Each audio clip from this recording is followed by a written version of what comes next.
Oi, gente, tudo bom com vocês? E aí, como passaram de feriado? Eu poderia muito bem ter planejado um episódio sobre filmes da infância ou algo desse tema, mas eu achei que seria muito previsível. E eu uso essa desculpa de ser uma metamorfose ambulante para esconder a minha completa falta de planejamento de conteúdo daqui. Então não esperem programas sobre filmes de terror na semana do Halloween, porque eu não sou muito fã do gênero. Ou talvez eu use o tema como uma muleta para falar de algo que eu gosto, enfim, coisas pro futuro, nem sei o que eu vou fazer ainda. O filme dessa semana é Scott Pilgrim Contra o Mundo, de 2010. Dirigido pelo Edgar Wright, estrelado pelo Michael Cera e grande elenco, na época não tão conhecido quanto é hoje. Na verdade, eu assisti esse filme na época do lançamento dele, talvez 1 ou 2 anos depois, mas era um momento que tava se falando bastante dele, principalmente na comunidade nerd. E nessa época eu gostei do filme, mas eu tinha achado o protagonista meio um saco, então na minha cabeça era um filme mediano por causa disso. Essa semana eu revi ele por causa de um projeto que eu tô começando lá no nosso Instagram, o @filme.da.semana, que consiste em indicações diárias de filmes, seguindo um tema semanal pré-definido e completamente arbitrário. Isso já é um spoiler do tema da semana que vem, de certa maneira, então fiquem atentos ao que vem aí, segue a gente lá. Bom, então para saber se ele ia encaixar no tema que eu inventei, eu precisei reassistir. Na verdade, eu não precisava, eu fiz isso porque eu quis e porque eu não tava muito afim de assistir coisa nova na minha sexta-feira. Eu revi o Scott Pilgrim no alto dos meus 28 anos e eu achei ele muito mais legal do que quando eu assisti com 20 anos. Talvez seja porque na época eu queria pagar de cult e hoje o que eu mais quero é me divertir. Mas o filme, ele é muito bom. Assim, o Scott, ele continua sendo um protagonista chato e me irrita um pouco uma garota tão legal que nem a Ramona ou todos os outros contatinhos dele no filme, na verdade, darem algum tipo de moral pra ele. Mas no final ele aprende a lição dele, eu acho, eu espero. Bom, vamos aqui à sinopse sem spoiler, porque esse episódio é um episódio sem spoilers. Não que tenha grandes reviravoltas no filme, mas eu acho interessante ir assistir sabendo não muita coisa, né? Apesar que o filme já tem certa idade, ele é um marco na cultura pop de certa maneira, então provavelmente muita gente sabe muita coisa sobre o filme. Mas enfim, o Scott, ele é um garoto de 22 anos, que ele mora em Toronto, no Canadá.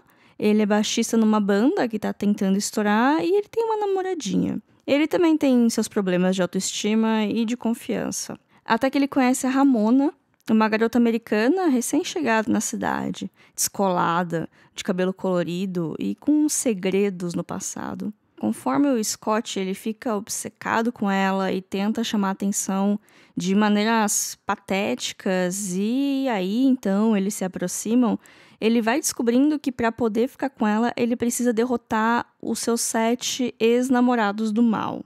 Ah, eu esqueci, o filme ele é uma adaptação de uma série de quadrinhos do mesmo nome. E no filme foram usados vários elementos de linguagem de quadrinhos e de videogame também, principalmente jogos da Nintendo, o que acabou tornando a obra algo único, assim. Pra mim, esse é o ponto mais forte do filme, é o visual dele. Ele é colorido, ele é cheio de energia e ele é barulhento. O Edgar Wright, ele é um diretor muito visual e ele conseguiu medir bem, criar um estilo próprio do filme enquanto ele mantém algumas das assinaturas dele. Por exemplo, o filme ele tem um ritmo frenético, mas sem ficar naquela edição toda cortada, que nem alguns filmes atuais.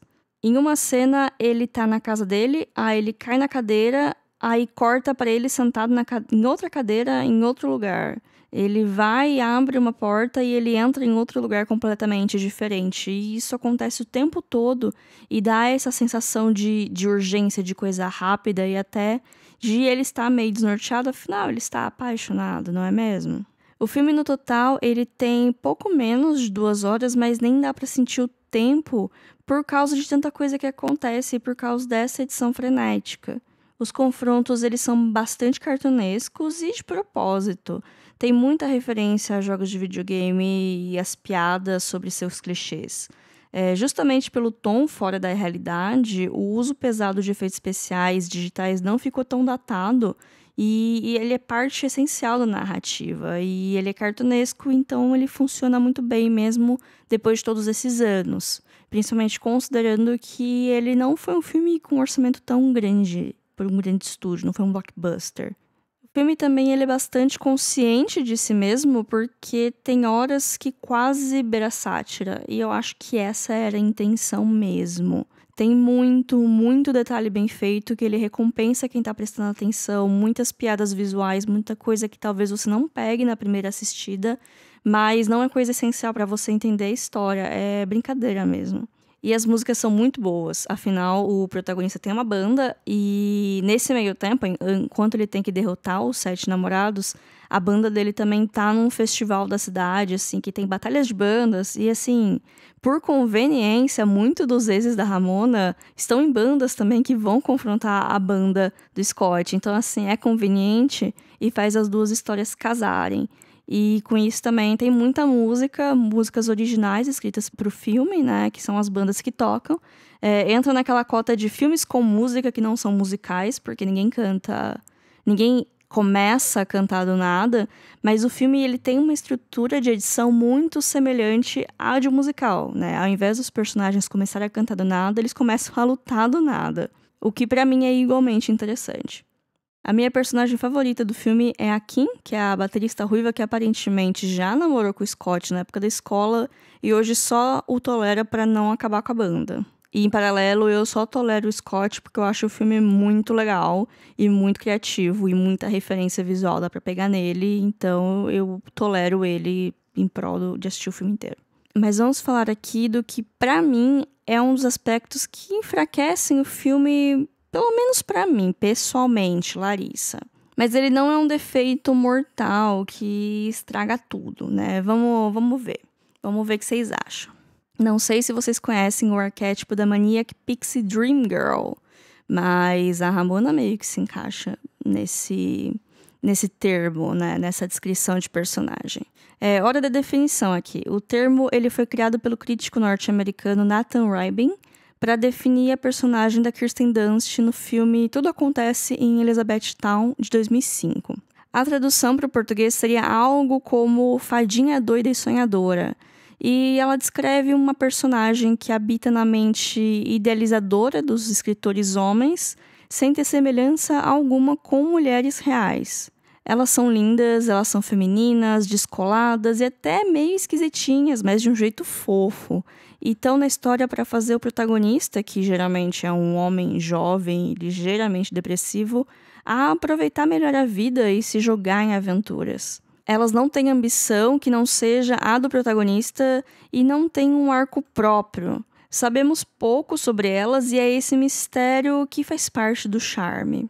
Existem muitos casos na ficção mais antigas que essa definição e até algumas subversões, como por exemplo em 500 Dias com Ela, que justamente mostra os perigos de você idealizar um ser humano. Essa parte da idealização, eu falo de uma maneira crítica, mas ela é extremamente comum e eu entendo isso na nossa vida real mesmo. A gente só não pode esquecer que todos nós somos seres humanos, né? Com desejos e com defeitos também. E não é nosso problema corresponder às expectativas que os outros têm pra gente. Que atire a primeira pedra a mulher que nunca ouviu de homem a frase "Mas você é diferente das outras garotas". Isso geralmente tem várias intenções, mas quase na maioria das vezes ele é guiado por uma ideia que os homens têm das mulheres apenas por clichê de mídias ou por relacionamentos passados superficiais, ou até por falta de contato com as mulheres próximas da família.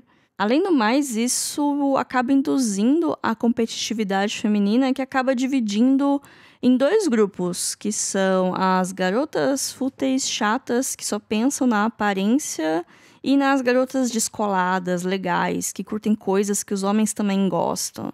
Mas enfim, isso é assunto para outro dia. O fato é que a Ramona aparece, ela vira o mundo do Scott de pernas pro ar e no final ele aprende uma lição, ele cresce como pessoa. E é isso, de uma maneira simplista. Na real, o que me incomoda mais ainda é o último boy dela, que é meio que o boss do filme, o chefão, o último obstáculo, que ele deixa ela igual uma bonequinha parada de enfeite, ela não tem ação nenhuma quando ela tá com ele. E ela não consegue sair daquela situação também, né? Tem uma explicação que faz sentido no filme, mas sei lá, ela é tão melhor que aquela galera toda. Mas também é na ficção e na fantasia que a gente faz metáforas para os problemas da nossa realidade, não é mesmo? Existem vários paralelos com a vida real e de como tem muita mulher incrível por aí, com autoestima baixa, que acaba se submetendo a uns relacionamentos estranhos, para falar pouco, em busca de carinho e de validação. Militei aqui, né? Mas enfim, o filme ele tem um final otimista, por mais que aconteça tudo isso, né? É bonitinho. Eu só tenho medo de dar esperança demais para uns homens medíocres, de achar que eles merecem mais só porque eles são bonzinhos, sabe? Eu odeio o cara legal, que nem uma mulher da bola, porque ele é legal demais, só porque ele tá fora dos padrões, mas aí ele idealiza a mulher que é, tipo, perfeita e 100% padrãozinho. Mas enfim, gente, as pessoas podem mudar, as versões antigas que a gente conhece, e a pessoa pode ter mudado 100% e não ser nada daquela pessoa, vai saber. Eu sou completamente diferente do que eu era, sei lá, 5, 6 anos atrás, e tem pessoas que saíram da minha vida nessa época, então... Enfim, eu posso parecer pessimista e ranzinza aqui, eu posso falar que isso é parte do personagem, mas eu sou quem eu sou, mas na verdade eu ainda tenho 30% de esperança na humanidade. O que eu acho que é uma quantidade alta de esperança para se ter, dado o contexto atual. O filme está disponível na Amazon Prime Video, e além dele, eu recomendo outras obras do Edgar Wright. Esse é um diretor que ele merece um episódio só dele, mas que envolve pesquisa. Eu tô com várias ideias de temas que exigem um preparo maior, e daí eu tô meio sem tempo pra me dedicar tanto, assim, vocês não têm noção da correria que tá minha vida. Eu descansei no feriado, e em 2 dias de trabalho eu tô cansada de novo, eu quero outro feriado. Mas enfim, eu consegui a guinada profissional que eu queria, então estou feliz com a minha vida profissional, eu não vou abandonar o podcast, eu prometo. Voltando, Edgar Wright. O filme mais recente dele é Baby Driver, que é Em Ritmo de Fuga no Brasil. Ele tá na Netflix, é um filme de ação bem bacana, tem bastante música também, e a música ela meio que rege o ritmo do filme, pelo menos no começo. É bem interessante. Mas meus favoritos são a trilogia Cornetto, que eles não possuem ligação nenhuma entre eles, pelo menos do ponto de vista narrativo. A única coisa é que são filmes que são idealizados pelo diretor em parceria com o Simon Pegg e são estrelados pelo Simon Pegg e pelo Nick Frost. E são comédias, sempre comédias com outro gênero predominante. São eles Todo Mundo Quase Morto, que é um filme de terror com zumbis, Chumbo Grosso, que é uma ação policial, e Heróis da Ressaca, que é uma ficção científica com ETs. E todos eles com um adorável humor inglês e rostos conhecidíssimos da nata da atuação britânica. Vale a pena procurar por eles. E você, ouvinte? Você já assistiu Scott Pilgrim? Você assistiu há muito tempo e não lembra direito?